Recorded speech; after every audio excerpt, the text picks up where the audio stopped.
अहमद अली को मैंने उस्ताद तो मान ही लिया था, अब मैं उसे पीर और मुर्शद समझने लगा। पहाड़ के नीचे दबकर मरने से मुझे अहमद अली ने ही बचाया था। उसने गार में दाखिल होते वक्त बयान के हल्के से इशारे से समझ लिया था कि कुछ गड़बड़ है और ज़रो जवाहरात के बजाय मौत मिलेगी। बाज़ इंसान गैर मामूली तौर पर दानिशमंद होते हैं, लेकिन उनकी दानिशमंदी बुराई में इस्तेमाल होती है। मुझे उम्र में बहुत आगे जाकर पता चला था कि इंसान को खुदा से दानिशमंदी के बजाय राह रास्त दिखाने वाली रोशनी मांगनी चाहिए। अब क्या होगा अहमद अली? मैंने उससे पूछा। हम कहाँ जाएंगे? जो होगा अच्छा होगा, उसने जवाब दिया। देखते चलो, मैंने जो चाल चली है ये ज़ाया नहीं जाएगी। इनके साथ कब तक रहेंगे? जब कभी जिंदा निकलने की सूरत पैदा हुई, अहमद अली ने कहा। मालूम होता है तुम डर रहे हो, दिल को मजबूत रखो और एक ख्याल रखना, तुम बड़े खूबसूरत जवान हो, नगोमी पर नजर ना रख लेना। एक तो अपने काम से जाओगे, आगे नहीं बढ़ सकोगे, दूसरे ये कि पकड़े गए तो तुम्हें पता ही नहीं चलेगा और तुम्हारा सर तन से जुदा होकर दरख्त के साथ लटका हुआ होगा। उसने अच्छा किया कि मुझे खबरदार कर दिया। नगोमी इतनी खूबसूरत नहीं थी जितनी उसमें कशिश थी। उसके लिए आदमी कत्ल कर भी सकता था या कत्ल हो भी सकता था। अहमद अली ने जब मुझे नगोमी के मुतल्लिक खबरदार किया तो मैंने अपने दिल को टटोला कि उसने नगोमी के हुस्न का तलिस्म कहाँ तक महसूस किया है। मेरी आंखों के सामने बन मंदिर वाली रानी आ गई और मैं उसकी याद में खो गया। मुझे यकीन हो गया कि मेरे दिल में रानी ने अपने लिए जो जगह बनाई थी उसे और कोई औरत नहीं ले सकती। लेकिन मैं उस वक्त इंसानी फितरत से आगाह नहीं था। मैं नहीं जानता था कि गुनाह की कोई हद नहीं, कोई तय नहीं। एक बार गुनाहों की झील में उतर जाओ तो उतरते ही चले जाओगे। हद नेक अमाल की है। इंसान 2-4 नेक अमाल के बाद अपने आप को मुतमईन कर लेता है कि खुदा को खुश रखने को इतना ही काफ़ी है। मैं डर नहीं रहा अहमद अली, मैंने कहा। मुझे ये सब कुछ अच्छा लगने लगा है। मैं इस सफ़र की आखिरी मंजिल तक जाना चाहता हूँ। इतने खौफनाक ज़लज़ले से भी तुम नहीं डरे? इतना नहीं जितना मुझे डरना चाहिए था, मैंने कहा। लेकिन एक बात सोच लो अहमद अली, हमारी किस्मत में खुदा ने कोई ख़जाना नहीं लिखा। हम अपनी किस्मत अपने हाथ से लिखेंगे, अहमद अली ने कहा। तुम अभी तक खुदा और किस्मत की बातें कर रहे हो। अपनी किस्मत अपने जैसे इंसानों के हाथ में दिए रखोगे तो कमज़ोर जानवरों की तरह दरिंदों से छुपते फिरोगे। दरिंदा बन जाओगे तो बड़े मज़े की ज़िंदगी गुजारोगे। मैं दरिंदा बनता जा रहा था। मैंने अहमद अली की तरफ देखा, मेरे होंठों पर मुस्कुराहट आ गई। बयान रुक गया है, अहमद अली ने कहा। जल्दी चलो, राइफलें जो हमारे पास हैं ये अब हमारी मदद करेंगी। क्यों? मैंने पूछा। उन लोगों से हमें क्या खतरा? नहीं, अहमद अली ने जवाब दिया। इन लोगों पर अपने दुश्मन कबीलों का खतरा हर वक्त मंडलाता रहता है। इनके 2 ही हथियार हैं, बांस की बर्छी और तीर कमान। राइफल से ये जंगली डरते हैं। हम राइफलों से बयान के कबीले की मदद करके इससे अपनी हर बात मनवा सकते हैं। मैं उनके रस्म रिवाज से भी वाकिफ हूँ। बयान और नगोमी रुक कर हमें देख रहे थे। हम बातों बातों में बहुत पीछे रह गए थे। हम तेज तेज कदम उठाते उनसे जा मिले। हम ऊपर ही ऊपर चढ़ते जा रहे थे। पीछे देखा, वादी नजर आ रही थी और वो जगह भी दिखाई दी जहां पर गार का दहाना था। अब तो वो जगह पहचानी भी नहीं जा रही थी। पीछे मत देखो, हम बयान से जा मिले तो उसने कहा, वहां अब कुछ नहीं रहा। अब जो कुछ है आगे है। हम बंगाल से बहुत ऊंचे हो गए हैं। हम बुलंदियों पर बसते हैं। हम तक अंग्रेजों का कानून नहीं पहुंच सकता। यहाँ हमारा कानून चलता है। वो हमें साथ लेकर आगे आगे चल पड़ा। वो जरा रुकता था, हमारी तरफ देखता और बात करता था। कानून वही अच्छा होता है जो अपना हो, वो कह रहा था। तुम मेरी इस छोटी सी दुनिया को पसंद करोगे। हम पर हमारे बुजुर्गों की रूहों का साया रहता है। हम रूहों को पूजते हैं। रूहें हमें रास्ता दिखाती, हमें हुक्म देती और हमें सजा भी देती हैं। हमारे पास रहोगे तो तुम्हें अपने दिल इसी तरह साफ रखने पड़ेंगे जिस तरह तुम्हारी आंखें शफाफ हैं। तुम तमा और लालच की दुनिया से आए हो। तुम दौलत और सोने को ही सब कुछ समझते हो। इन दोनों चीज़ों की मोहब्बत अपने दिल से निकाल दो। तुम पर ऐसी दुनिया के दरवाजे खुल जाएंगे जिसमें हुस्न है, रूह का सुकून है और वो सब कुछ है जिसे दौलत नहीं खरीद सकती। चलते आओ, चलते आओ।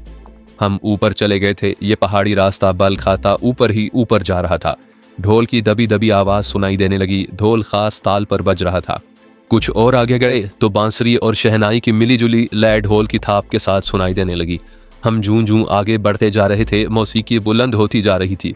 ये पहाड़ी ज्यादा ऊंची नहीं थी। रास्ता बाएं को मुड़ा तो बुलंदी खत्म हो गई। आगे रास्ता नीचे को जा रहा था। हम उतर रहे थे तो नीचे एक खुला मैदान दिखाई दिया जिसके इर्द गिर्द पहाड़ियां थीं। बड़ा हसीन सब्जाजार था। मैदान के सामने वाली पहाड़ी पर बांसों के झोंपड़े थे जिन पर सरकंडों की मखरूती छतें थी। ऐसे झोंपड़े पहाड़ी के दामन में भी थे और मैदान में भी। बाज बड़े लंबे थे। सरसब्ज मैदान में कमोबेश 150 मर्द, औरतें और बच्चे नीम दायरे में खड़े थे। उनके आगे 6-7 साजिंदे थे जो 2 ढोलक और लंबे छोटे बांसों के साज बजा रहे थे। ये साज उनके अपने बनाए हुए थे। उनकी मौसीकी में जंगलियों का सा गुलगपाड़ा नहीं बल्कि ठहराव सा था, और साफ पता चलता था कि उनकी मौसीकी पर बंगाल की मौसीकी का असर है। उन सब का लिबास एक है, बायान ने कहा।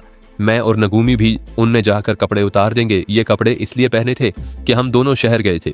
लिबास तो एक धोखा है जो तुम लोग एक दूसरे को देते हो। लिबास इंसानों को छोटे और बड़े में, अमीर और गरीब में तकसीम कर देता है। गरीब आदमी कीमती लिबास पहनता है कि उसे कोई गरीब ना कहे।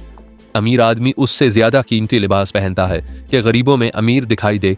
बयान चलता जा रहा था। उसकी उम्र खासी हो चुकी थी, लेकिन इतना थका हुआ नहीं लगता था जितना इस उम्र के लोग इतनी चढ़ाई चढ़कर थक जाते हैं।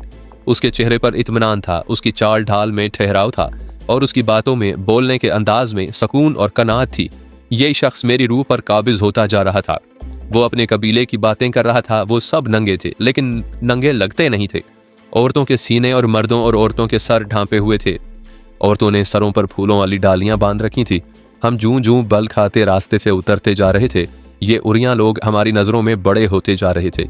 उनकी मौसीकी मुझ पर अपना तासुर तारी कर रही थी। लिबास से तुम अपने जिस्म को छुपा सकते हो, बूढ़ा बायान कह रहा था। जो कुछ तुम अंदर से हो और जो तुम्हारी नियत है, उसे लिबास क्या, तुम्हारी खाल भी नहीं छुपा सकती। मैं जानता हूं कि तुम लोग हमें जंगली और जाहिल कहते हो। कभी कभी कोई अंग्रेज इधर आ निकलता है। ये लोग हमारी तस्वीरें लेते हैं, हमसे बातें पूछते हैं।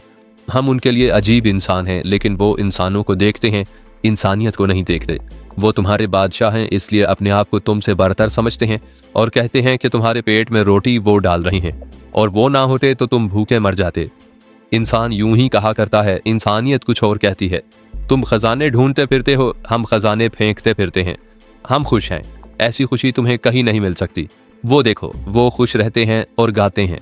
हम में से कोई मर जाता है तो भी हम गाते हैं, लेकिन उस गाने में मुस्तरत नहीं होती। हमारे साज रोते हैं। गाने वालों की आवाज़ और लय पत्थरों के भी आंसू निकाल देती है। मरने वाले का जिस्म हमारी नज़रों से ओझल हो जाता है। उसकी रूह यहीं रहती है। वो हमारे साथ बातें करती है। बातें करती है? मैंने हैरान होकर पूछा। हाँ। बयान रुक गया और हाँफती हुई सांसों को संभालते हुए बोला, हाँ, वो हमारे साथ बातें करती है। उस पहाड़ को किसने गिराया है? हमारे बुजुर्गों की रूहों ने। वो जो तुमने इंसानी हड्डियों के ढांचे गार के अंदर हीरे जवाहरात के बक्सों के पास पड़े देखे थे, वो मालूम नहीं किस तरह अंदर चले गए थे। उन्हें हमारे बुजुर्गों की रूहों ने आपस में लड़ा कर मार दिया था। वो एक दूसरे के हाथों मरे और उनकी रूहें रातों को रोती हैं। हम जब गार की तरफ जा रहे थे, उस वक्त तुमने उनकी चीखें और आहोजारी सुनी होगी। तुम उनकी जबान नहीं समझ सके थे। वो तुम्हें रोक रही थी, कह रही थी कि यहीं से लौट जाओ। मुकद्दस बाप, मैंने कहा। वो तो तेज हवा की आवाजें थीं। हवा जब दरख्तों में से गुजरती और चट्टानों से टकराती है तो ऐसा लगता है जैसे कोई रो रहा हो। बयान ने मेरी बात पूरी करते हुए कहा, तुम यही कहोगे, तुम्हारे यहाँ यही कहा जाता है। मैंने भी शायद तुम्हें यही कहा था। मैं जानता था कि रूहों की आवाज़ों को तुम नहीं समझ सकोगे। वो चल पड़ा और बोला, आओ, तुम कुछ नहीं जानते, मैं तुम्हें बहुत कुछ बताऊंगा। बयान का कबीला उसके इस्तकबाल के लिए खड़ा था और वो लोग इस्तकबालिया गीत गा रहे थे। हम जब उनके करीब गए तो तमाम मर्द, औरतें और बच्चे सजदे में गिर पड़े। नगूमी भी उनसे जा मिली और सजदे में चली गई। बयान ने बाजू आगे किया और कुछ कहा तो सब उठ खड़े हुए। बयान ने अपनी ज़बान में तकरीर शुरू कर दी। सिर्फ एक ज़ईफ़ बूढ़ा था जो सजदे में नहीं गया था। बयान ने आखिर में हमारी तरफ इशारा किया और अपने कबीले से कुछ कहा। सबकी नज़रें हमारी तरफ हो गईं। हम दोनों के लिए एक झोंपड़ा खाली करवा लिया गया। ये पहाड़ी की ढलान पर सबसे ऊपर था और दूसरों की निस्बत खुशनुमा था। 2 आदमी हमें वहाँ ले गए। हमें बताया गया कि हम आराम करें, रात को हमारे एजाज में जश्न होगा। मेरी तो हड्डियां भी दुख रही थीं, सर चकरा रहा था। मुझे नहाना चाहिए था, लेकिन हम दोनों फर्श पर गिर पड़े। नींद ने भूख का एहसास मिटा दिया था। ऐसा लगा जैसे हमें फौरन जगा लिया गया हो, लेकिन सूरज गरूब हो चुका था। झोंपड़े में मशाल जल रही थी और 2 आदमी खड़े थे। वो हम दोनों को अपने साथ ले गए और एक चश्मे पर हमें नहलाया गया। रात को हमारे एजाज में जश्न मनाया गया। वो मैं आज तक नहीं भूला। वो कैसा नाच था जो उन लड़कियों ने नाचा था। मर्दों का नाच उससे भी ज्यादा जज्बाती और जोशीला था। मशालों के शोले भी नाच रहे थे। लड़कियों का हुस्न कुछ ऐसा निखर आया था और वो ऐसे अंदाज से चलती थीं कि रूहें लगती थीं। मैंने अहमद अली से कहा कि ये तो रूहों का देश है। लड़कियां टेढ़े मेढ़े से प्याले मर्दों के हाथों में दे रही थी। जब ये प्याले मेरे और अहमद अली के सामने आए तो मैं कांप गया। ये इंसानी खोपड़ियों का ऊपर वाला हिस्सा था। मेरे हाथ में प्याला देने वाली नगोमी थी। उसने वो कपड़े उतार दिए थे जिनमें वो शिलांग गई थी। अब वो अपने कबीले के लिबास में थी। ये लिबास इतना सही था कि सीना और सतर ढांपा हुआ था। उसने गुस्ल कर लिया था। इससे पहले उसके बाल इतने खूबसूरत नहीं थे। इतना हसीन जिस्म रानी का नहीं था। उसने मुस्कुराकर इंसानी खोपड़ी का प्याला मेरे हाथ में दिया। मैंने प्याला ले लिया। नगोमी मुस्कुराती हुई एक तरफ चली गई। ये क्या है? मैंने अहमद अली से कहा। ये जो कुछ भी है मैं किसी इंसान की खोपड़ी में खा पी नहीं सकूंगा। अगर तुमने खोपड़ी के इस प्याले को इसलिए एक तरफ रख दिया कि इससे तुम्हें घिन आती है तो ये लोग तुम्हें अपना दोस्त नहीं समझेंगे। अहमद अली ने कहा, इनकी नाराजगी तुम्हें महंगी पड़ेगी। इस प्याले में जो कुछ है तुम्हें पीना पड़ेगा। और ये भी सुन लो कि इस किस्म के जश्न में हर लड़की अपनी पसंद के आदमी को खोपड़ी का प्याला पेश करती है, लेकिन इसका ये मतलब नहीं कि उन्हें आज़ादी से ताल्लुकात कायम करने की इजाज़त है। प्याला पेश करके लड़की दरअसल ये इजहार करती है कि वो इस आदमी को अपना खामिन तस्लीम कर लेगी। मैं यहाँ किसी का खामिन नहीं बनूंगा। मैंने कहा, क्या नगोमी मुझे अपना खामिन बनाना चाहती है? हाँ, अहमद अली ने कहा, लेकिन मोहब्बत की खातिर नहीं, दौलत की खातिर। माबी ने मुझे बताया था कि नगोमी जंगल की जिंदगी से तंग आ गई है और उसे शहर की जिंदगी पसंद है, लेकिन वो किसी दौलतमंद आदमी की बीवी बनना चाहती है। माबी के साथ उसने इस ख्वाहिश की खातिर दोस्ती की थी। अब ये तुम्हें अपनी मोहब्बत का झांसा देकर अपनी ख्वाहिश पूरी करना चाहती है। हो सकता है उसने तुम्हें दिल से पसंद कर लिया हो, लेकिन कानून, मैं तुम्हें एक बार फिर कहता हूँ कि इस चक्कर में ना पड़ना। ये तुम्हारा गांव नहीं, हमें आगे जाना है। पियो। प्याला मुंह से लगा लो। बयान और कुछ दूसरे आदमी हमारी तरफ देख रहे हैं। मैंने आंखें बंद करके खोपड़ी होंठों से लगा ली। पहले घूंट की कड़वाहट को मैं बर्दाश्त ना कर सका। अहमद अली ने कहा कि अब आहिस्ता आहिस्ता पीते रहो। मैंने चंद और घूंट पिए तो कड़वाहट मुझे अच्छी लगने लगी। फिर मेरे जी में आई कि इन लोगों के साथ नाचूं और इन्हीं की तरह कपड़े उतार दूं। मैं महसूस करने लगा कि मुझे दुनिया भर की खुशियां मिल गई हों। जश्न बयान के इशारे पर ख़त्म हो गया और बयान हम दोनों को अपने झोंपड़े में ले गया। तुमने मेरी मोहब्बत को मरने से बचाया है, बयान ने कहा। मैंने तुमसे वादा किया था कि तुम्हें तुम्हारी ज़िंदगी वापस कर दूंगा। मैंने इनाम का वादा भी किया था। क्या तुम दोनों हमेशा के लिए हमारे पास रहोगे? हमने अभी आपस में बात नहीं की, अहमद अली ने कहा। शायद हम यहाँ ना रुक सकें, हमें आगे जाना है। डाके डालने के लिए, बयान ने कहा। माबी ने मुझे तुम दोनों के मुतल्लिक सब कुछ बता दिया था। मैं तुम्हें रोकूंगा नहीं, लेकिन एक बार कहूंगा कि यहाँ रुक जाओ। तुमने दिल से खजाने की तमा अभी निकाली नहीं। तुम मफरूर हो, हमारे पास रहोगे तो सारी उम्र पकड़े नहीं जा सकोगे। मैं अहमद अली के रहमो करम पर था, इसलिए मैं चुप बैठा था। मेरी किस्मत का फैसला अहमद अली को ही करना था। मैं उस वक्त नशे में था, अपने आप को मैं दुनिया का बादशाह समझता था। बयान और अहमद अली बातें कर रहे थे। मुकद्दस बाप, मैंने कहा, तुमने कहा था कि हमें बताओगे कि वो मगरमच्छ क्या थे और ये खजाना क्या था। तुम नहीं समझ सकोगे, बयान ने कहा। मैं तुम्हारी नज़रों में जंगली हूँ।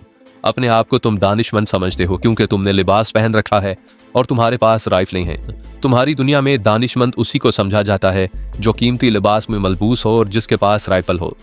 वो बोल रहा था और मेरी नजरें उसके झोंपड़े के दीवारों पर घूम रही थी। 3 खोपड़ियां नजर आईं जो एक दीवार के साथ लटक रही थी। इंसानी खोपड़ी में दहशत होती है जो मुझ पर तारी होती जा रही थी। दहशत के अलावा इंसान की खुश्क खोपड़ी देखकर ये ख्याल भी आता है कि जिस किसी की ये खोपड़ी है वो भी हम जैसा इंसान था और जब जिंदा था तो अपने जैसा किसी को नहीं समझता होगा।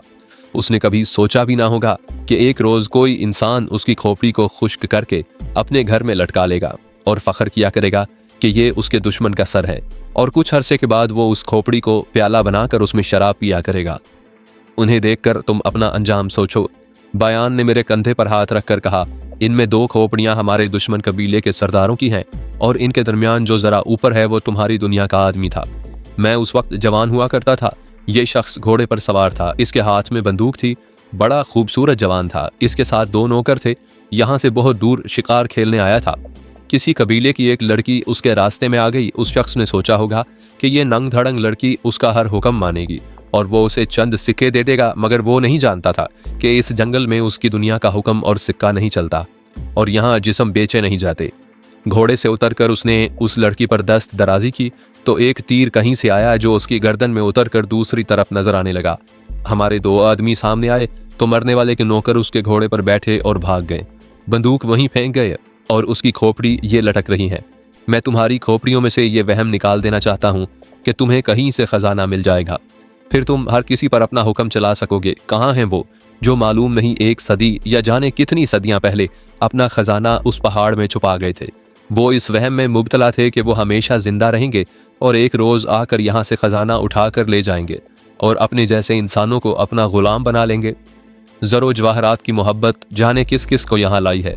वो एक दूसरे के दुश्मन हुए, तुमने उनकी खोपड़ियां गार में पड़ी देखी हैं। उस रास्ते को याद करो जिससे गुजरकर तुम गार तक पहुंचे थे।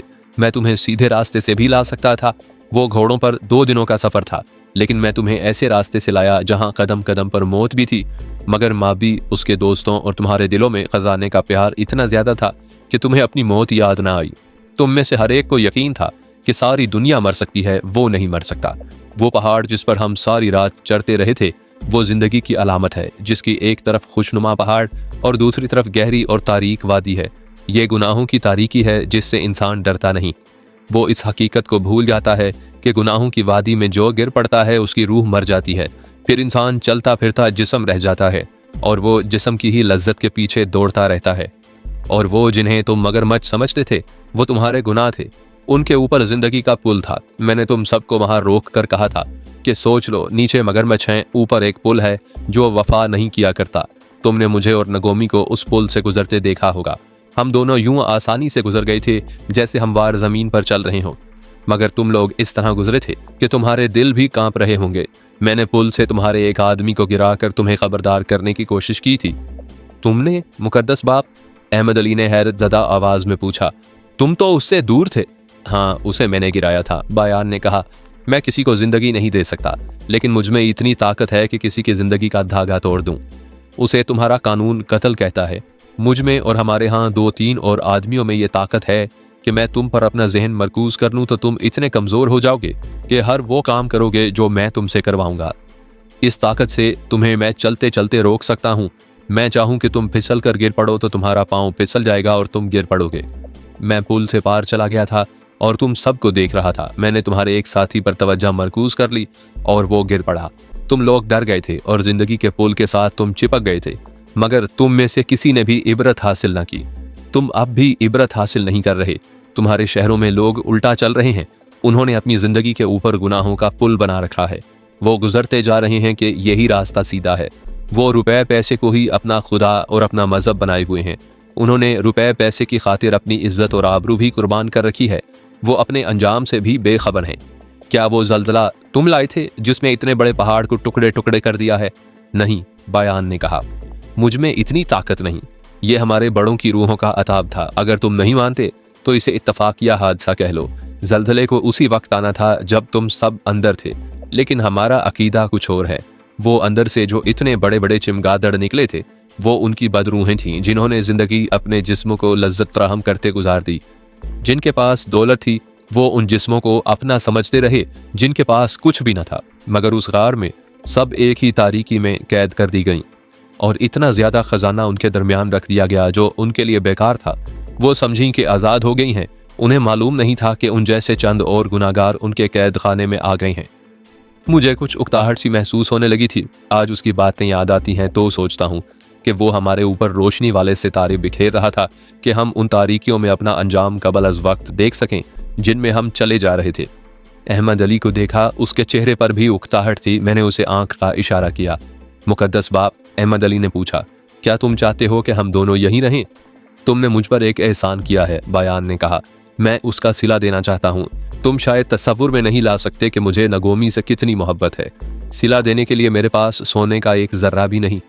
तुम धन के पुजारी हो, मेरे पास ऐसी कोई चीज नहीं। मैं जो सिला देना चाहता हूँ उसे तुम कबूल नहीं कर रहे। तुम मेरे अल्फाज की कीमत का अंदाजा नहीं कर रहे। मैं तुम्हें एक रोशन रास्ता दिखा रहा हूँ। तुम्हें वहां जाने से रोक रहा हूँ जहां तुम राह जाते लोगों को लूटते फिरोगे। तुम रातों को सफर करोगे और दिन को छुपते फिरोगे। क्या करोगे उस दौलत को जिसे तुम दूसरों के सामने खर्च भी नहीं कर सकोगे? हम दोनों ने एक दूसरे की तरफ देखा जैसे इन आंखों ही आंखों में एक दूसरे से सलाह मशवरा करना चाहते हो। ये ना भूलो कि तुम मफरूर मुल्जिम हो, बयान ने कहा। मेरी पनाह में रहोगे तो कानून का हाथ तुम तक नहीं पहुंच सकेगा। उस कानून की दुनिया में जाओगे तो कहीं ना कहीं पकड़े जाओगे। फिर तुम जिस अंजाम को पहुंचोगे वो तुम जानते हो। हमें वहां नहीं रुकना था। तारीक दुनिया बनने का हमारा कोई इरादा नहीं था। मुझे वो जगह और ये लोग बहुत अच्छे लगते थे, लेकिन मैं उन जैसा बनना नहीं चाहता था। यही एक वजह थी जो हमारे पाँव जकड़ रही थी कि हम मफरूर मुल्जिम नहीं मुजरिम थे, हम सजाए मौत के मफरूर थे। हम आपस में सलाह मशवरा ना कर लें? मैंने कहा, मैं तुम्हारा मशकूर हूँ मुकद्दस बाप, हमें सोचने की मोहलत दें। जितने दिन चाहो यहाँ रहो और सोचो, बायान ने कहा। तुम यहाँ मेहमान हो, जाओ आराम से सोचो, मैं तुम्हारे जवाब का इंतजार करूंगा। हम वहां से उठे। बाहर एक आदमी हमारे इंतजार में खड़ा था। वो हमें हमारे झोंपड़े तक ले गया। उस बूढ़े को एक लालच ये भी है कि हमारे पास राइफलें हैं, अहमद अली ने कहा। उनसे ये अपने दुश्मन कबीलों को दबा सकता है, ये हमें सिला भी देना चाहता है, लेकिन यहाँ रहकर हम करेंगे क्या? ये लोग तो इस जगह पैदा हुए हैं, इन्होंने इन जंगलों और पहाड़ों से निकलकर दुनिया नहीं देखी। नगोमी ने हमारी दुनिया देख ली है, इसीलिए अपनी दुनिया से उकता गई है। हमें आगे जाना चाहिए। हम अगर वापस जाकर किसी मस्जिद में बैठ जाएं और अल्लाह अल्लाह करते रहें तो भी हम मुजरिम हैं, मैंने कहा। पकड़े तो हम फिर भी जाएंगे, वहां जाकर राहजनी और डकैती की वारदातें करेंगे तो भी पकड़े जाएंगे। लेकिन अहमद अली, कुछ ऐसा ख्याल भी आता है कि यहीं रह जाएं। नहीं खानू, अहमद अली ने कहा, हम यहाँ नहीं रहेंगे, मगर ये जिंदगी बड़ी पुरसकून है। अगर मैं यहाँ ज्यादा दिनों के लिए रुक गया तो ये सुकून मुझे पागल कर देगा। बायान कहता है कि तुम यहाँ गुनाह नहीं कर सकते, मगर मैं गुनाह के बगैर जिंदा नहीं रह सकता। उसने मेरे कंधे पर हाथ रखा और आगे झुककर बोला, बायान मजहबी पेशवा है, यहाँ के लोग उसके आगे सजदा करते हैं, लेकिन उसने भी गुनाह किया है। मजहबी पेशवा शादी नहीं कर सकता, लेकिन नगोमी उसकी बेटी है। ये लड़की गुनाह की पैदावार है। बायान का गुनाह अभी ख़त्म नहीं हुआ। वो अपने गुनाह की पैदावार को अपने सीने से लगाए हुए है। कोई इंसान गुनाह से बच नहीं सकता खानू। दूसरों को गुनाहगार कहने वाले नेकोकार नहीं हुआ करते। वो अपने गुनाहों पर पर्दा डालने के लिए दूसरों की तवज्जो किसी और तरफ कर देते हैं। तुमने क्या बकबक शुरू कर दी है अहमद अली, मैंने कहा। तुम भी बयान की तरह बातें करने लगे हो, काम की बात करो। मैंने देखा कि अहमद अली संजीदा होता चला गया। वो मुझे जुर्म की तरगीब दे रहा था। उसने जब तीसरी बार कहा, सुकून, ठहराव और पाक जिंदगी मुझे पागल कर देगी, तो मैंने उससे पूछा कि उसे जुर्म और गुनाह से इतना प्यार क्यों है। मैं देख रहा था कि उसकी संजीदगी गुस्सा बल्कि अताब बनती जा रही थी। मैंने पहले कभी उसे इस हालत में नहीं देखा था। तुम खानदानी चोर और कातिल मालूम होते हो, मैंने मजाक के लहजे में कहा। नहीं खानू, अहमद अली ने कहा, मैं एक गरीब और मस्कीन बाप का बेटा हूँ। हमारे घर में जुर्म का कोई अमल दखल नहीं था। आओ खानू, आज ये भी सुन लो कि मैंने अक्लमंदी की बातें कहाँ से सीखी थी। तुम हैरान हुआ करते हो कि मुझमें शायद फालतू अकल है। मैं जिन हालात और जिस माहौल में जवान हुआ हूं ना, वो सुनोगे तो समझ जाओगे कि पुरसकून जिंदगी मुझे क्यों रास नहीं आती।